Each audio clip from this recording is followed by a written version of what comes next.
Madame la présidente du MEDEF, bonjour. Bonjour, Merci de Pascal. nous accueillir sur ces tables rondes qui ont une véritable importance, une véritable utilité dans le contexte politique incertain, de donner de la visibilité sur ce qui s'est passé, mais aussi sur la mise en application du protocole et comment le monde socio-économique peut vraiment appréhender cette situation. La Martinique a besoin de savoir ce qui se passe. Nous avons signé un protocole d'accord le 16 octobre dernier.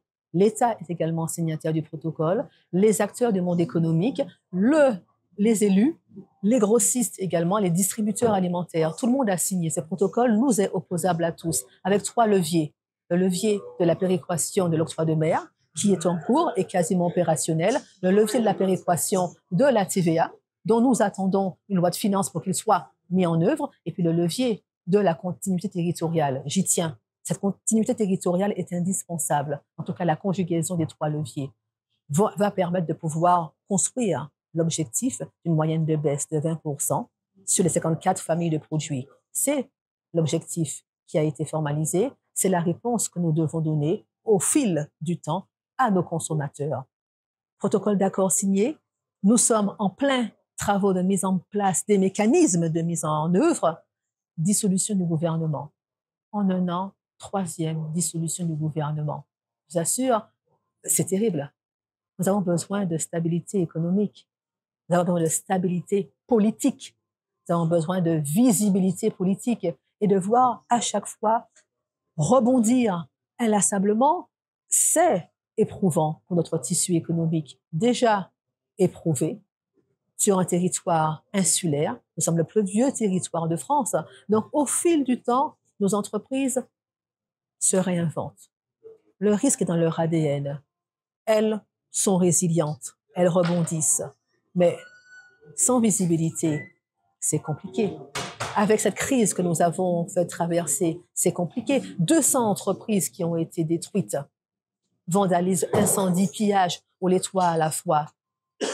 2000 salariés en activité partielle. À l'échelle nationale, ça correspondrait à 270 000 emplois en activité partielle. C'est terrible sur le territoire. Alors, les entreprises vont devoir déposer le bilan avec des liquidations judiciaires et au mieux des redressements judiciaires. D'autres passeront le cap, mais c'est compliqué. Nous avons des PGE qui sont en cours de remboursement, qui avaient été accordés durant la crise sanitaire et sociale. Donc aujourd'hui, nous devons continuer, mais quelle visibilité?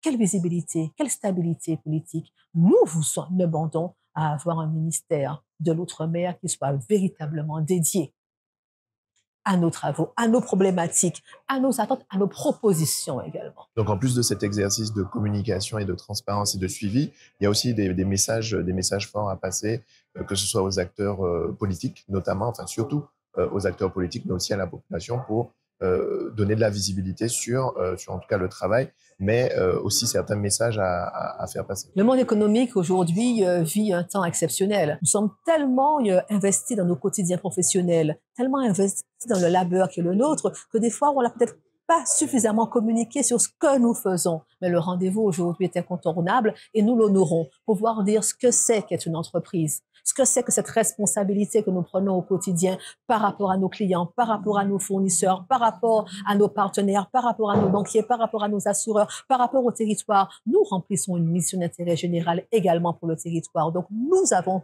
fait ce choix par rapport à ce rendez-vous qui est donné de communiquer sur nos réalités entrepreneuriales, car nous faisons le socle de la valeur ajoutée de ce territoire, du sens du territoire, de la direction que nous prenons. Sans entreprise, il n'y a pas de territoire. Sans entreprise, il n'y a pas d'emploi. Sans entreprise, il n'y a tout simplement pas d'économie. Alors, remettons la valeur au travail au cœur de la ville, de la cité, respectons-la et accompagnons-la.